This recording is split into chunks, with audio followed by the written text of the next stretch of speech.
വരാൻ പോകുന്ന ഒരു കിടിലൻ കോംബോ പെർഫോമൻസാ. നമുക്ക് സ്വാഗതം ചെയ്യാം വിനീഷ് കാരക്കാട് ആൻഡ് ബദർ പെരുമ്പാവൂർ. നമസ്കാരം. നമസ്കാരം. ഇന്നസെന്റേട്ടാ, നമുക്ക് പെർഫോമൻസ് കാണാം അല്ലേ? എന്താണ് സ്പെഷ്യൽ ഇന്നത്തെ? ഞങ്ങൾ കുറച്ച് താരങ്ങളെ അനുകരിക്കുകയാണ്. ഓക്കെ. ആദ്യമായിട്ട് ബദർ. ഓക്കെ, ലാലു ലക്സിന്റെ ശബ്ദം ഫാൻഡം ബൈലിയിലെ ഇപ്പൊ പൊട്ടി ഗർഭങ്ങൾക്ക് കലക്കി കേട്ടോ. ഏകദേശം 92-93 കാലഘട്ടത്തിൽ ഞാൻ ഇവിടുന്ന് പോകുമ്പോ പാണ്ടിക്ക് നാഷണൽ പെർമിറ്റ് ലോറിയുള്ളൂ. അന്ന് ഞാൻ അടിച്ചു മാറ്റിയിരുന്നെങ്കിൽ ഈ പൊട്ടൊന്നും പൊട്ടില്ലായിരുന്നു. അങ്ങ് അടിവാരത്ത് വന്നിറങ്ങിപ്പോയി ഫാൻഡം ബൈല് വീടുകളെ ഞാൻ കേട്ടതാ. തല്ലി തോപ്പിക്കാൻ എന്തായാലും എന്നെ കൊണ്ട് പറ്റത്തില്ല. കുടിക്കാൻ തോപ്പിക്കും. പത്രം മക്കളെ.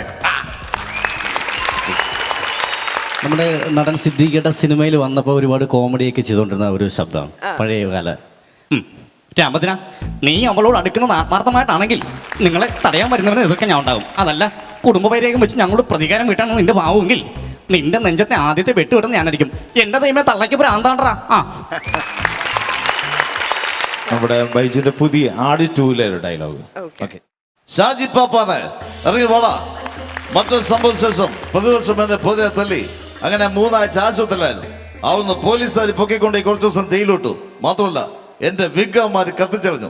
നീ സ്ഥലത്തോട് പറയണം അത് പഴയ ജീപ്പായതാണ് വണ്ടിയുടെ ബ്രേക്ക് പോയത്. ദാണ്ടേ വണ്ടി എടുത്ത് കൊണ്ടുവരുന്ന വഴിയാ. ഇതേ ചവിട്ടിയാലും ബ്രേക്കാണ്. ഇത് സ്ഥലം കൊടുക്കണം. ഉതുപ്പിച്ച എന്റെ കോയില പോവാ. റാംജി റാവു സ്പീക്കിംഗ് എന്ന നമ്മുടെ ഇന്നസെന്റ് സാറൊക്കെ അഭിനയിച്ച സിനിമയിലെ സായച്ചേട്ടന്റെ ശബ്ദം. കേൾക്കല്ലേ? പിന്നെ ഉർമീസ് തമ്പാന്റെ മകളെ തട്ടിക്കൊണ്ടുപോയ 3 പേരെയും നിങ്ങൾ ഇപ്പോൾ അറസ്റ്റ് ചെയ്തിട്ടുണ്ടാവും. അതിൽ നിങ്ങൾ അറിയാത്ത 3 പേര് കൂടിയുണ്ട്. ബാലകൃഷ്ണനും ഗോപാലകൃഷ്ണനും ഒരു മാന്നാർമത്തായും. അതിൽ ബാലകൃഷ്ണനാണ് ഞാൻ. ഞങ്ങളിപ്പോൾ മാന്നാർമത്തായിയുടെ ഉർവശി എത്തിച്ചിട്ടുണ്ട്. പക്ഷേ ഞങ്ങളുടെ കൂടെയുള്ളവൻ 3-ാമൻ ഗോപാലകൃഷ്ണൻ രക്ഷപ്പെട്ടു. ഇന്ന് രാത്രി അവൻ ഈ നഗരം വിടും. KLY 9433 കാറിന് പിന്നിൽ ഒരു വൃദ്ധയായ സ്ത്രീ ഉണ്ടാവും. അവന്റെ അമ്മ. അടുത്ത ഞാൻ ജാഫർ ഇടുക്കിയുടെ ഒരു ലൈവ് വോയിസ്.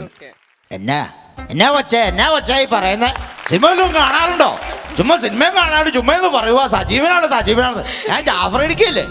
ചുമ്മാ റൊമാൻസ് സിനിമ കണ്ടായിരുന്നോ? ഞാൻ ബിഗ് ബാൻ കണ്ടായിരുന്നോ? ചുമ്മാ സിനിമയും കാണാണ്ട് ചുമ്മാ ഇംഗ്ലീഷ് സിനിമയും കണ്ട ചുമ്മാ കോക്കസാണ്. എന്നാ ഈ പറയുന്നത്?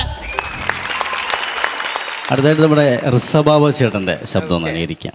പേടിക്കണ്ട, അമ്മച്ചിയെ ഞാനൊന്നും ചെയ്യില്ല. ഞാനിപ്പോഴും അമ്മച്ചിയുടെ ജോണാ, പഴയ ജോൺ. അമ്മച്ചിക്ക് ഓർമ്മയുണ്ടോ? ഒരു വിരൽ തുമ്പിൽ എന്നെയും മറുവിരൽ തുമ്പിൽ ആൻഡ്രോസിനെ കൊണ്ട് നടക്കാനിറങ്ങുമ്പോൾ പണ്ട് അമ്മച്ചി ഞങ്ങൾക്കൊരു കഥ പറഞ്ഞു വരുമായിരുന്നില്ലേ? ഭൂതത്താൻ്റെ കയ്യിൽ നിന്ന് ഭൂമി നിധി അട്ടിപ്പറിച്ച കഥ. ആ കഥയിലെ നിധിയാണ് ഇപ്പോൾ അമ്മച്ചിയുടെ ഇരിക്കുന്നത്. മതിയായി, ഇനിയൊരു കൊലപാതകം കൂടി എനിക്ക് വയ്യ. അതുകൊണ്ട് അതിങ്ങ് തന്നേര്. അടുത്ത പ്രകാശ് രാജ് പാണ്ടിപ്പട എന്ന സിനിമയിലുണ്ടായില്ലേ? 30 ലക്ഷം വാങ്ങിട നീയാണല്ലേ? അത് സാരമില്ല, നീ തമ്പിട. അപ്പുറം ഗർഭയ്യൻ എന്റെ കല്യാണം ഉറപ്പിച്ചു. അതും സാരമില്ല, നീ തമ്പിട. ആണാന്ത പൊണ്ണു വീണ അവൾ ഞാൻ കെട്ടാൻ പോണ പെണ്ണ. അവളെ മനസ്സിൽ നാണല്ലാതെ വേറെ ആരും ഉണ്ടാക്കാൻ പാടില്ല. അങ്ങനെ ആരെങ്കിലും ഉണ്ടായാൽ അവൻ ഭൂമിയിൽ ഉണ്ടാക്കാൻ പാടില്ല.